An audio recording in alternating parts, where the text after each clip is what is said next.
ہم نے رب کے حکموں کو توڑا، ہم نے پرواہ ہی نہیں کی۔ ہم سمجھے دنیا میں آئے ہیں تو ہماری دنیا ہے، آوارہ ہوں، خواہشات نفس کے مطابق زندگی گزاریں، آنکھیں بے حیائی میں لگی رہیں، سوچیں آوارگی میں لگی رہیں، کان نغمے سنتے رہے، زبان جھوٹ بکتی رہی، ظلم و جبر کا بازار گرم رکھا، عصمتیں عزتیں پامال کرتا رہا، لوگوں کا مال لوٹتا رہا، حق غصب کرتا رہا، کلیجے اور دل چیرتا رہا، لوگوں کو زخمی کرتا رہا، لوگوں کے جذبات سے کھیلتا رہا، پرواہ نہیں کی کہ یہ دنیا ہے، امتحان گاہ ہے، چند دنوں کے لیے آئے ہیں، اللہ کے حضور پیش ہونا ہے، عملوں کا حساب ہونا ہے۔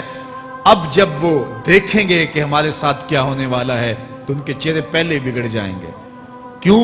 وہ گمان کریں گے کہ ان کی ریڑھ کی ہڈی توڑ دی جائے گی، ایسے عذاب آئیں گے جس طرح کسی کی ریڑھ کی ہڈی ٹوٹ جائے تو اس کا چہرہ شگفتہ گلاب تو نہیں ہوتا، اس کا چہرہ جو ہے وہ تو کس قدر مرجھایا ہوا ہوتا ہے۔ تو اللہ ارشاد فرماتا ہے اس طرح ان کے چہرے ہوں گے۔ ابھی عذاب آیا نہیں ہے لیکن چہرے پہلے اترے ہوئے ہوں گے، اور جب عذاب کی بھٹی میں ڈالے جائیں گے، اللہ اکبر، اور وہ سخت عذاب، حضور نے جبریل امین سے پوچھا مجھے جہنم کے عذابوں کا ذکر سناؤ۔ عرض کی حضور سب سے ہلکے عذاب کی کہانی سناتا ہوں، اور وہ یہ کہ جہنمی کے پاؤں میں آگ کا جوتا رکھا جائے گا، باقی پورا بدن اس کا سلامت ہوگا۔ یہ سب سے ہلکے عذاب کی کیفیت ہے۔ اب پاؤں میں آگ کا جوتا ہوگا، حدت، گرمی، شدت اتنی ہوگی کہ دماغ پگھل کے ناک اور کانوں کے راستے سے باہر آ جائے گا۔ پاؤں میں رکھے ہوئے جوتے کی گرمی دماغ کو ایسے چڑھے گی کہ وہ پگھل جائے گا اور ناک اور کانوں کے راستے سے باہر آ جائے گا۔ تو اللہ کے عذاب کے خوف سے چہرے بگڑ جائیں گے، حالت سلامت نہیں رہے گی۔ یہ بات ذہن میں رکھیں کہ اللہ جس کو جہنم میں ڈالے گا اس کو اس صورت میں نہیں ڈالے گا، یہ محمدی صورت ہے، یہ شکل اس کی چھین لی جائے گی اور اس کی شکل بڑی کر دی جائے گی۔ اس کا ایک ایک دانت احد پہاڑ جتنا ہوگا۔ احد پہاڑ کا پھیلاؤ 15 کلومیٹر پہ ہے، 15 کلومیٹر کا ایک دانت اور 32 دانت کتنے ہوں گے تو منہ کتنا بڑا ہوگا۔ اس کو اتنا بڑا اس لیے کیا جائے گا تاکہ وہ عذاب کی تکلیف زیادہ سہے۔ 70 گز موٹی کھال ہوگی اور کھال جل جائے گی تو اللہ قرآن میں فرماتا ہے ہم نئی کھال دے دیں گے تاکہ عذاب کی تکلیف اس کو گوارا کرنی پڑے۔ پھر چیخے گا، چلائے گا، ہائے مجھے پانی دو، پانی دو، پیاس کی شدت ہے۔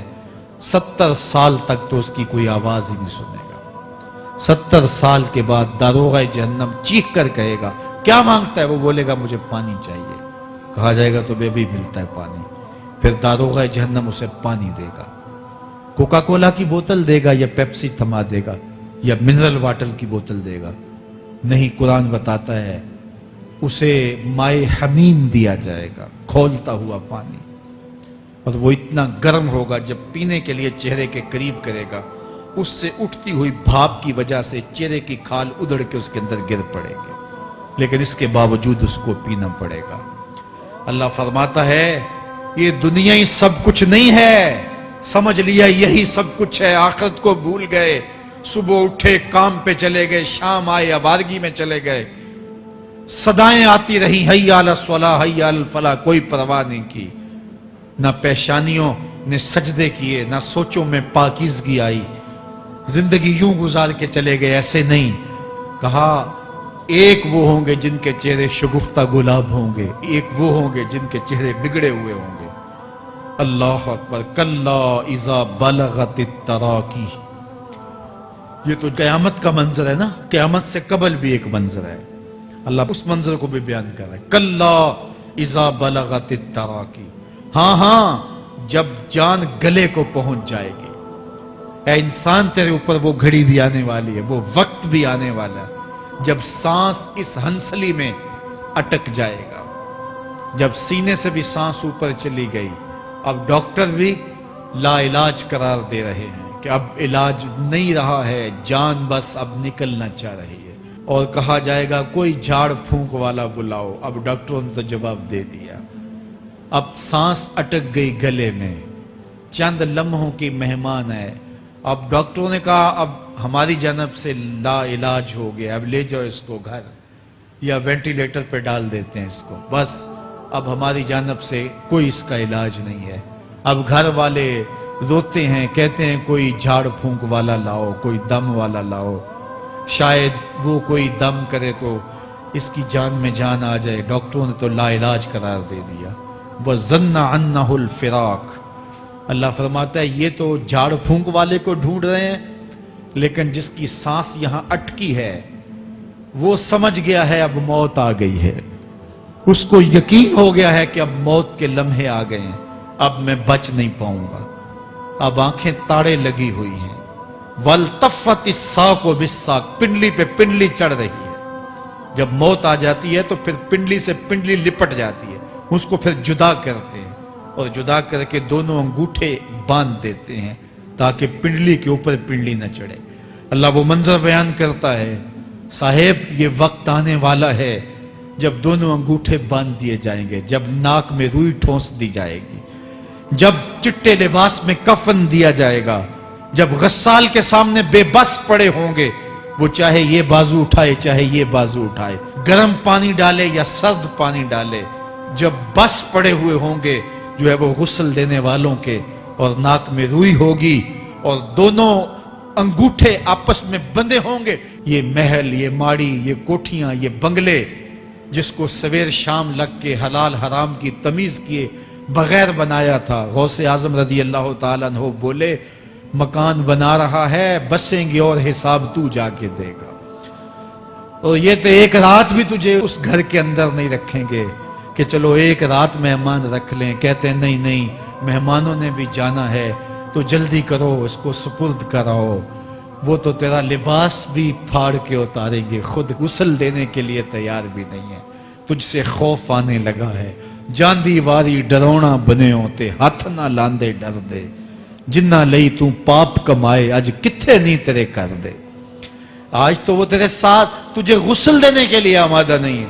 وَالْتَفَّتِ السَّاقُ بِالسَّاقِ. جب پنڈلی پہ پنڈلی چڑھنے لگ جائے گی, إِلَىٰ رَبِّكَ يَوْمَئِذٍ الْمَسَاقُ. اس دن تیرے رب کی طرف ہی لوٹ کے جانا ہے. فَلَا صَدَّقَ وَلَا صَلَّىٰ. اس نے نہ تو سچ مانا اور نہ نماز پڑھی. وَلَٰكِنْ كَذَّبَ وَتَوَلَّىٰ. ہاں جھٹلایا اور منہ پھیر کے چل پڑا. ثُمَّ ذَهَبَ إِلَىٰ أَهْلِهِ يَتَمَطَّىٰ. پھر اپنے گھر کو اکڑتا ہوا چلا. اولا لک فاولا ثم اولا لک فاولا. تیری خرابی آ پہنچی, ہاں تیری خرابی آ پہنچی. ایحسب الانسان ان یترک سدی. انسان دنیا میں یہ گمان کرتا ہے اس کو سدا چھوڑ دیا جائے گا. سدا عربی میں ایسے اونٹ کو کہتے ہیں جس کی مہار کسی کے ہاتھ میں نہ ہو. شترے بے مہار, جہاں مرضی جس گھاٹ سے چاہے پانی پیے, جہاں سے مرضی چارہ لے, تو شترے بے مہار کو کہتے ہیں سدا. تو یہ انسان بھی گمان کرتا ہے کہ میں بھی سدا ہوں, مجھے کوئی کیوں پوچھے, میرے جذبات پہ کوئی کیوں قدغن لگائے, مجھے کیوں روکے کوئی. بالخصوص جوانی کے ایام کے اندر جوان کو بڑا ہوتا ہے کہ کوئی مجھے کیوں, وہ تو ماں باپ کے کہنے میں بھی نہیں آنا چاہتا. وہ کہتا ہے کیوں مجھے روکتے ہیں, میری جوانی ہے, میرے جذبات ہیں, مجھے آزادی سے جینے دو, کیوں میرے راستے میں رکاوٹ بنتے ہو, میں سدا ہوں. اللہ فرماتا ہے نہیں, ایک اونٹ تو سدا ہو سکتا ہے, جس کو میں نے اشرف المخلوقات بنایا ہے اس کو تو سدا نہیں چھوڑوں گا, اس کو تو پابند بناؤں گا حکام کا. اب وہ کہتا ہے کہ نہیں نہیں, یہ کیسے دوبارہ اٹھائے جائیں گے. اب دوبارہ وہی بات پھر آ گئی. الم یکن نطفۃ من منی یمنی. اللہ فرماتا ہے ایک بوند تھی نا, پانی کا ایک قطرہ تھا جو رحم مادر میں رکھا گیا. ثم کان علقہ, پھر وہ پانی کا قطرہ لوتھڑا بنا. فخلق فسوی, پھر اللہ نے اسے پیدا فرمایا اور پھر ٹھیک ہموار کیا. فجعل منہ الزوجین الذکر والانثی, پھر اس سے وہ جوڑ بنائے, کوئی مرد بنایا کوئی عورت بنائی. کہا اب غور کر, اب تیری آنکھیں دیکھتی ہیں, بجلیاں چمکتی ہیں, تیری زبان کا طوطی بولتا ہے, لوگ اشش کرتے ہیں تیری گفتگو پہ, تیری گفتار پہ صدقے جاتے ہیں, تیرے لہجے کے جمال کو دیکھتے ہیں, تیرے سینے کا زور, تیرے پنجوں کی طاقت, تیری دماغ کی تیزیاں اور تیری سوچوں کے اجالے, تیری زوردار ٹانگیں, تیرے کڑیل بازو اور تیری چوڑی چھاتی اور تیرے گلاب کی پتیوں جیسے ہونٹ، اے انسان یہ سب کچھ کہاں تراشا گیا؟ ماں کے رحم میں، اس تاریکی میں جو 3 پردوں میں تھی، تیرا سر تیرے گھٹنوں میں تھا، اور تیرے رب نے وہاں تیرے اندر نسوانیت یا رجولیت کی صلاحیتیں پیدا کی، تیری آنکھوں میں چمک پیدا کی، تیرے کانوں میں نغمے بکھیرے، تیری زبان کے پٹھوں پہ قوت ذائقہ رکھی، تجھے بولنے کی صلاحیت دی، تیرے پنجوں میں زور رکھا۔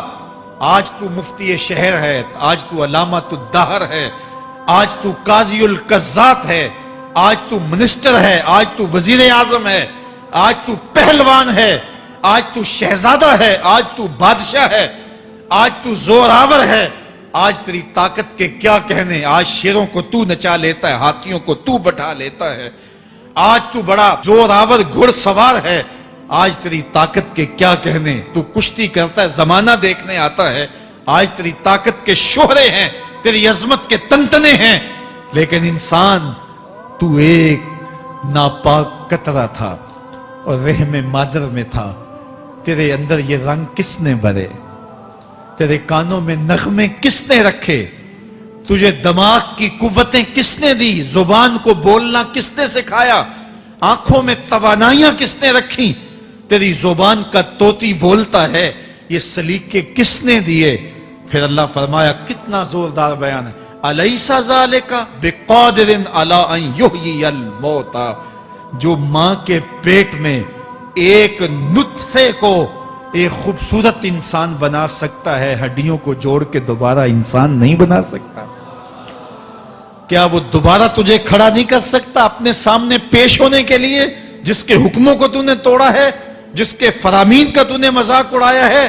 کیا وہ اتنا ہی بے بس ہے کہ اپنے حضور تجھے جو ہے وہ کھڑا ہی نہیں کر سکتا ہے؟ جس رب نے تجھے ماں کے شکم میں شکل دی، حضرت شیخ فرید الدین عطار بولتے ہیں، سانے کستی سلاتی می شود، ایسا کاریگر ہے مٹی سے بادشاہ بنا ڈالتا ہے۔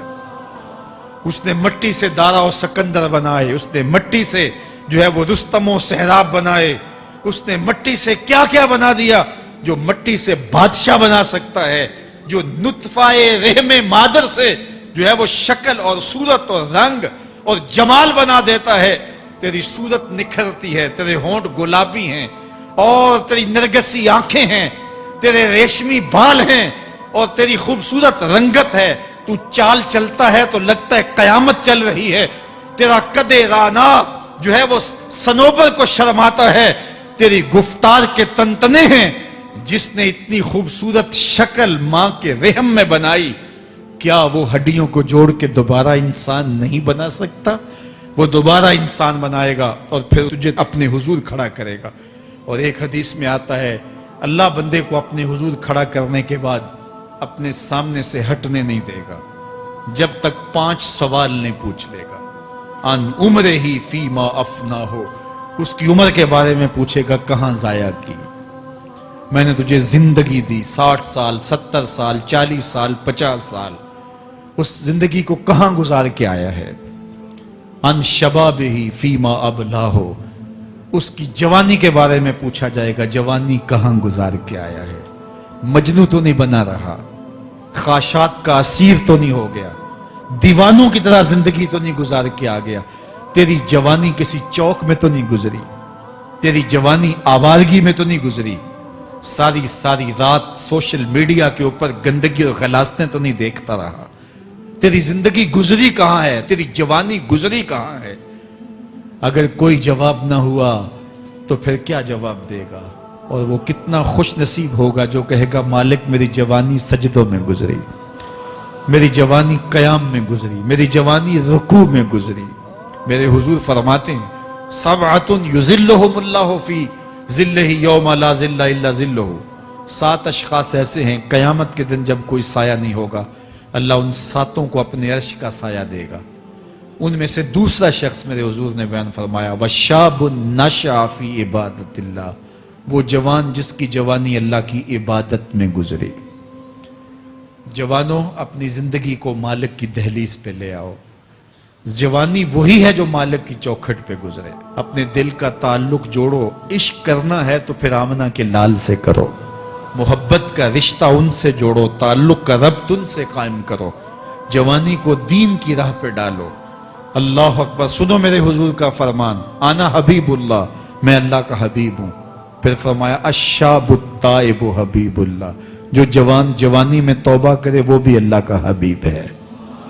آؤ اللہ کے حبیب بن جاؤ، اللہ کے حبیب بن جاؤ، اللہ کے حبیب بن جاؤ، اللہ کے محبوب بن جاؤ۔ لیلۃ القدر کی گھڑیاں ہیں، رات کا پچھلا پہر ہے، اللہ کے حضور یہ عہد کر کے اٹھو، مالک جو زندگی گزر گئی، آئندہ جوانی کا ایک ایک لمحہ تیرے لیے گزرے گا، جیوں گا تو تیرے لیے، مروں گا تو تیرے لیے، میری ایک ایک سانس تیرے نام وقف ہوئی، میری زندگی کی ایک ایک ساتھ تیرے نام وقف ہوئی، میں اپنا سب کچھ تیرے لیے پیش کرتا ہوں۔ میری زندگی کا مالک بھی تو ہے، میری موت و حیات کا خالق اور مالک بھی تو ہے، یہ زندگی تو نے دی، تیری امانت ہے، تیرے حضور ہی پیش کرتا ہوں۔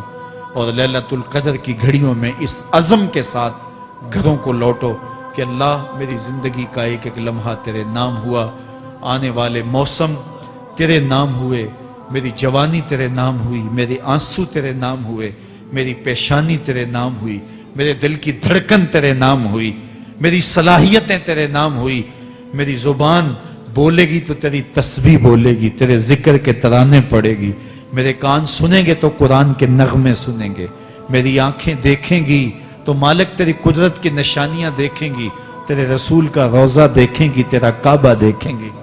مالک میری زبان سچائی کے نور سے مالا مال ہوگی اور میں ساری زندگی تیرے نام کرتا ہوں۔